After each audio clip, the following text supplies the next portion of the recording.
it's a new challenge, and I'm very excited. I haven't been excited like this for a long time. Did you ever, you talked about the doubts, when you went through the knee and whatnot, at any time, did any doubt creep in that, what if I can't be what I was? Do you have to go through that to get healthy? It happened in the beginning, but what I did, the first thing I did when I got hurt, my ACL, first thing I did is I talked to different doctors in Montreal, and I found out a very interesting thing, you know, medicine is like a religion, you know. They have 4 different grafts that you can have, 3 different grafts that you can have for an ACL tear. It's called an allograft, it's a cadaver graft. They have a synthetic graft, and they have also the autograft, which is they either take your hamstring or your patella tendon and put it to your ACL. And every doctor every doctor is specialized, most of them in one surgery, and they really believe in their technique. And they always believe it's so strong, so firmly that they say, oh, that's the best graft, don't do this because of that, but believe me. So it's like, it was hard for me to choose. What I did is I look up to the sport that I believe they had the most ACL tear, which is American football player. I look American football player and I research what the best player in American football player do when they got an ACL tear, which doctor they go see, where they go rehab, and where do they go. And from there that I found out that Tom Brady saw Dr. Latrache, the guy that did the surgery on me, and I found out that Dr. Latrache did a lot of great athlete, and he's very experienced in that domain. And the graft I met with him, and he told me that the graft that he suggests me to have, it's called autograft with a patella tendon, because it's my own tissue, and my body will not reject it, and it will all come back 100%. So I stick to Dr. Latrache, and for my rehab, I always wanted to learn that new system, SSL system with Gavin McMillan, and that's why I choose this guy too. It's a combination of the quality of the surgery and the quality of the rehab that will make me come back as strong as even stronger than I was before. So obviously you want the Patriots to win on Sunday. Sorry? Obviously you want the Patriots and Tom Brady to win on Sunday. Oh yeah, but I don't even know who is in the final. Like I don't know anything. Actually, no, I don't. You know what? I don't know. Like I don't know. I think New York is in the final. New York is closer than Montreal, so I hope New York will win. George, can you elaborate a little bit on? And I know one of the guy that played for New York trained with the guy that trained me, so Will Blackman. So I don't know him, but we're indirectly connected with the same trainer. So I hope New York will win. Well, can you elaborate a little bit on the rehab and what you're going to say? It's this kind of different philosophy and kind of what you're doing exactly and what the philosophy behind it is? The rehab? Yeah. Well, the rehab basically is, right now I'm working on my knee to get my body more healthy and stronger, and I'm learning a lot of new stuff, but as a martial artist, I make sure that I think every time I can be more efficient, I can be better, make my training more efficient.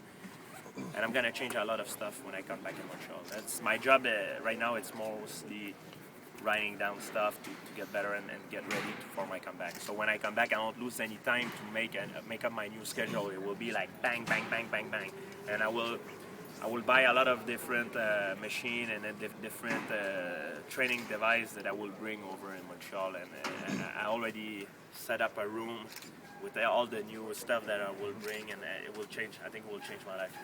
Now, George, Freddie Roach, he's spoken on record. He said that he thinks that you need a warm-up fight or a tune-up fight because you are going to be out for over a year. Do you agree with his assessment? Yeah, maybe, but the thing is, with everything that has happened, I'll make sure like when one of my training, what you lose after a certain period of time in the octagon, it's not really the technique or the way to be a tactician, the feel of the octagon. And I agree, you lose the feel of it. One of the way that I can stay in the feel of it, it's, let's say like Saturday night, I'm gonna be ringside watching the fight. I'm gonna feel the animosity, the same tension like I'm in the octagon. When I'm gonna have my training partner Francis Carmon that will fight in Sweden, I'm gonna go to the fight. I have another guy, Moïse Rimbon. He's fighting Jacare at Strikeforce. I'm gonna go there with him, corner him, so I will keep the feel, the same butterfly. That I'm gonna walk to the octagon with him and keep the same feeling. It's important that you keep that, because if you haven't get it for a long time, your body doesn't react the same.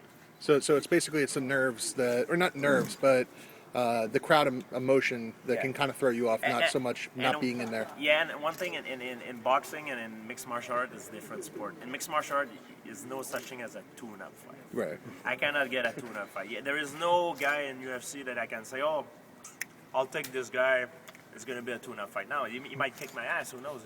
Right. So I'd rather take the real challenge, fight for the title right away. Everyone is so dangerous.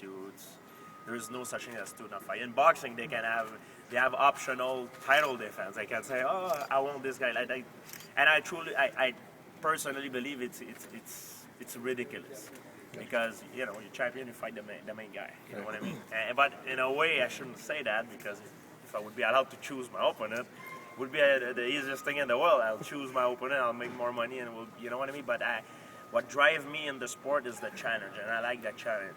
So every time I fight, I'm finding everything is on the line. If I lose, I lose. I don't choose who I fight. Okay. So how often is Nick on your mind on a daily basis? Is this somebody that, are you thinking about him, and is he kind of your fuel on a daily basis, or not really? No, I'm thinking about him right now, but I don't try to think too much about him, because I don't know if he's gonna win the fight Saturday. So I just hope he does. I pray he does, and if he does, everything gonna be, the scenario will be perfect. But if he doesn't, it doesn't. I don't want to bother myself thinking about him too much, because maybe he won't win. So, but I hope he does. Is it odd at all? Obviously your motivation is clear, but you're kind of having to cheer against your teammate in Carlos Condit. Is that an odd situation? Carlos is not my teammate. We never trained together.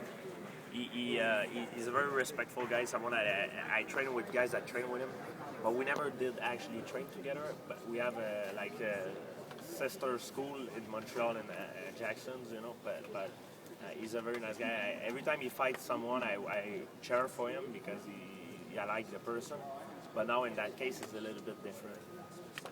Then there were some rumors that you had split with Jackson and that you were only with TriStar. How did that rumor start? And that's not true.